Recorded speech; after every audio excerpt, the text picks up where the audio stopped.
How to make a game screen for your character in Alight Motion. A game screen is generally made up of a title, some buttons, some text, and some icons with a background and your character if you want. The icons, buttons, text, and all this stuff are referred to as user interface elements or UI elements. So, where do we get these resources and how do we animate them properly? Let's get into it. Background. Open Alight Motion, tap on the plus, and from Media, import your background. I got this background from Gacha Life 2, so screenshotted it after tapping on View. Resize it however you want. Next, figure out your composition. You can place your UI elements on the left, the right, or in the center. It really depends on you, but these are the layouts most games go for. Now, to import your character with a transparent background, there are two ways. One is to use a neon-colored solid background, a color your character does not have, and then use chroma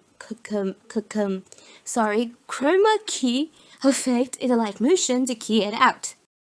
This works great if your character is animated. The other way is to import the character image into an editing app like Ibis Paint X. Select the background using the Magic Wand tool and use Clear Layer to keep only the character. Then deselect, save, and import it into Alight Motion.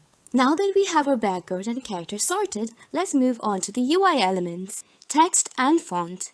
Tap on the plus and add the text layer. Type the game name or whatever you want, adjust the color and size, and especially apply a font. To find fonts, tap on the font name, then on View All Fonts, and you'll find a lot of fonts here.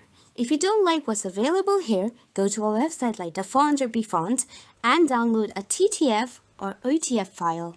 Then from the hamburger menu, tap on the Import Fonts and select the files you downloaded. They'll get imported and you'll be able to use them right away. I'd recommend picking the text color from the background if possible. It keeps things nice. Consistent? You can also go to Effects and add a long shadow effect from the Color and Fill category. I'll set the angle to 90 degrees and increase the opacity to 100%, so the shadow appears nicely under the text.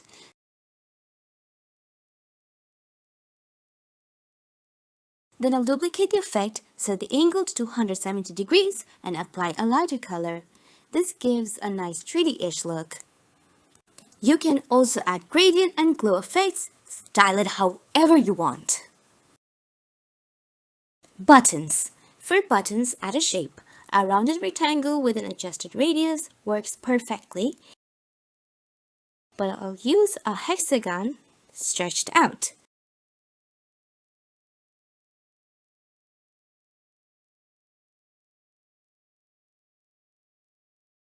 I'll copy the effects from the text and paste them over the button shape. Then I'll duplicate the text, make it smaller, adjust some properties, and place it on top of the button. Select the two layers and group them. Duplicate the group to get multiple buttons and edit the text for each through Edit Group.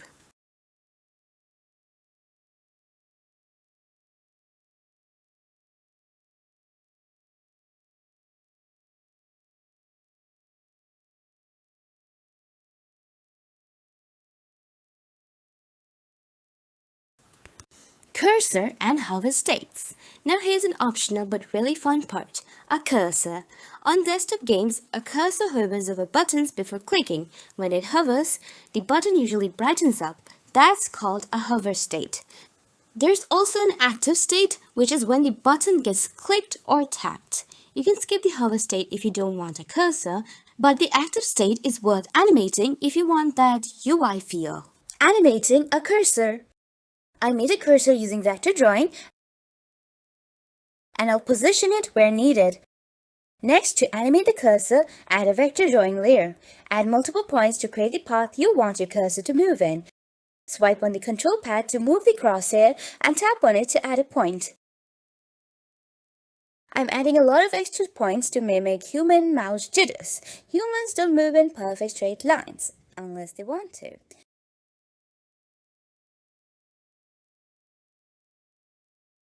Go to Coloring Fill and set the fill to none. You can add a stroke to see the path and disable it for the path to stay invisible. Bring the cursor over the vector layer, then add the Move Along Path effect from the Move and Transform category. Make sure to pick the Start to End preset.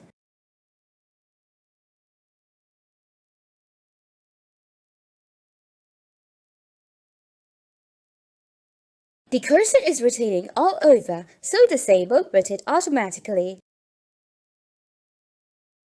It is currently a little glitchy. I'll fix that by adding 2 whole keyframes so the cursor stays in place between them.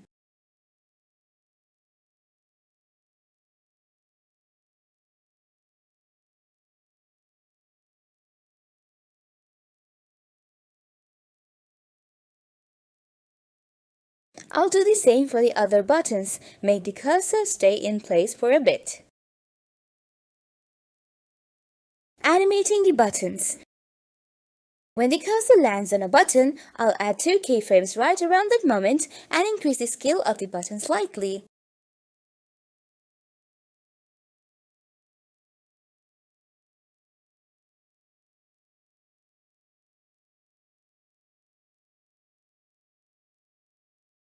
Add an ease out animation easing to make it look smooth. Make sure to add keyframes for when the cursor leaves the button, as the button will have to go back to its normal state. I'll add a keyframe in the normal state, which will capture the default values. If I move the keyframe to another point in the animation, the layer will animate back to its original position, which acts as a reset. Make sure to apply an animation to this too.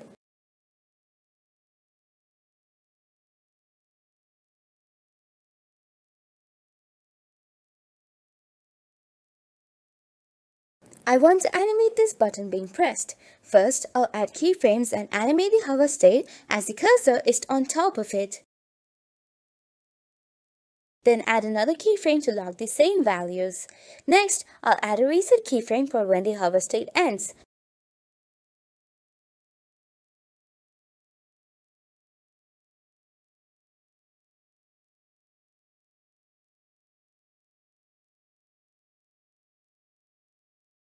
Between the 2 hover keyframes, I'll add another keyframe and shrink the button so it looks as if it's being clicked.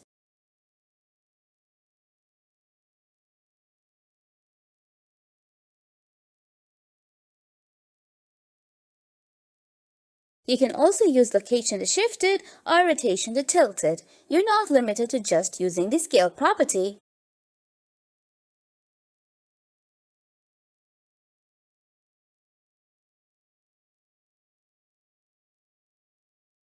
Icons.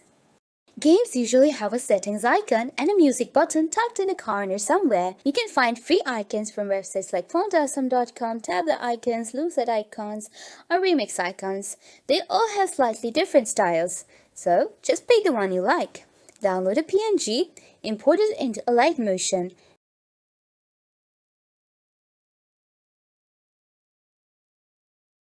Then add the solid color effect from the color and light category to color it however you want.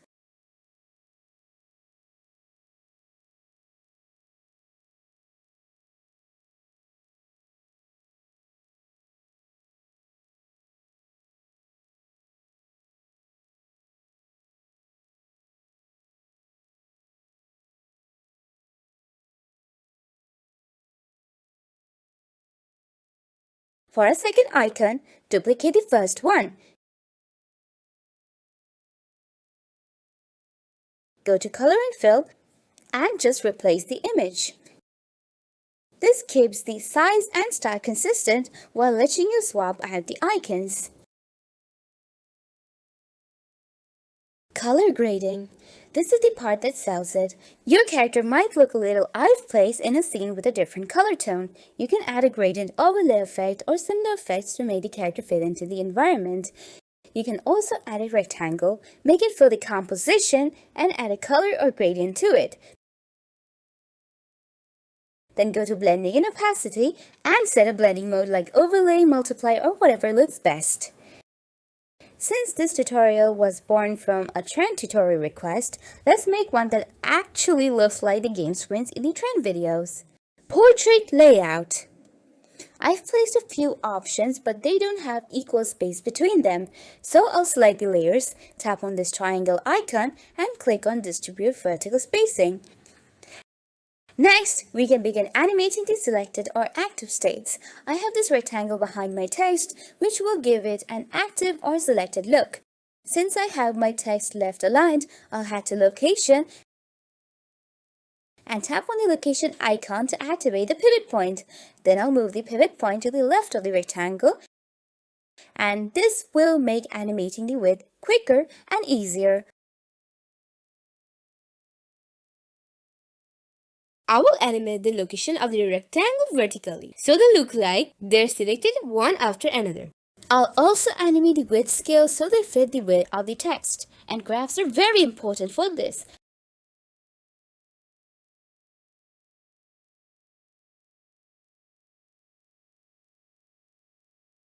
Looks good, but I want the text color change and a bullet circle to appear.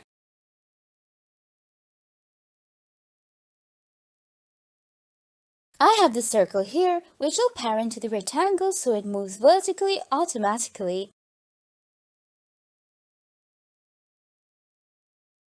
You may encounter a problem where the circle ends up getting affected by the rectangle's width. I'll solve this by adding the parenting helper effect to the circle and then setting the scale to locked.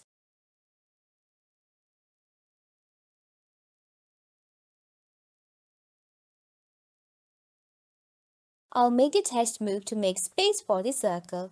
I'll also do a color change transition.